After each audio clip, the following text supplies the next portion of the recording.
Now, Mr. Speaker, overnight, the father of the girl assaulted in Epping by Hadish Kabatu, the illegal immigrant, released by accident, said the government had failed them relentlessly. Now, I confess, I'm surprised the Deputy Prime Minister hasn't already apologised. So I'm going to give him an opportunity now. Will he apologise to the family concerned? Deputy Prime Minister. Well, it's great to see the honourable gentleman in his place. I had expected to see the Shadow Justice Secretary, but nevertheless, I'm pleased to see the honourable gentleman.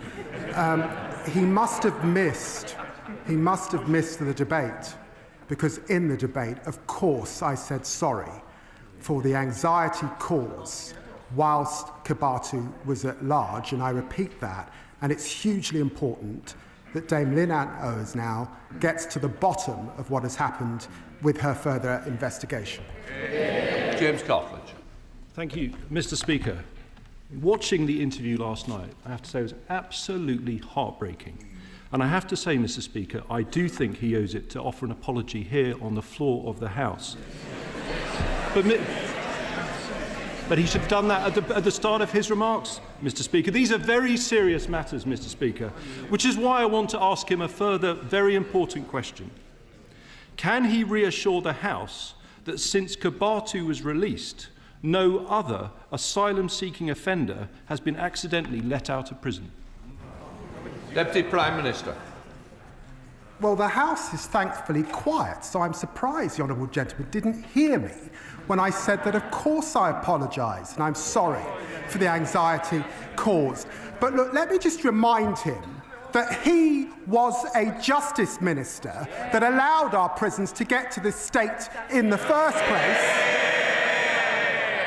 And it's now for us to fix the mess that we've got into. It's important that Dame Lynn Ann Owens can now continue her work and understand what is happening. He knows that early release has begun under their watch in 2021. Mr. Speaker, these are extremely serious crimes that we are talking about. I'm going to ask him the question again. Can he reassure the House that since Kabatu was released, no other asylum-seeking offender has been accidentally let out of prison? It's a very specific question for him to answer. Deputy Prime Minister. After his release, I put in place the toughest checks we've ever had in the prison system.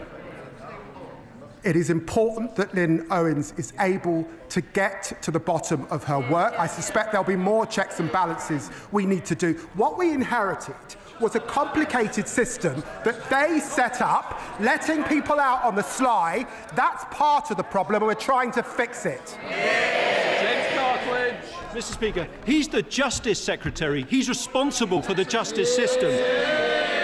He needs to take responsibility, and I'm asking him a straight question. And I'm going to repeat it once more for the avoidance of doubt, because he didn't answer it twice. He's here to answer questions. Can he reassure the House that since Kabatu was released, no other asylum-seeking offender has been accidentally let out of prison? It's a clear question. Can he give an answer? Deputy Prime Minister. Get a grip, man. I know I'm the Justice Secretary. That's why I'm at the dispatch box, also as Deputy Prime Minister. We know that. I'm not going to pray in aid. Dame Ann Owens is a former Deputy Commissioner in London, head of the NCA. It is for her to get to the bottom of that work. Of course, we know that there have been spikes since 2021 under his watch. When did he come to this House and apologise?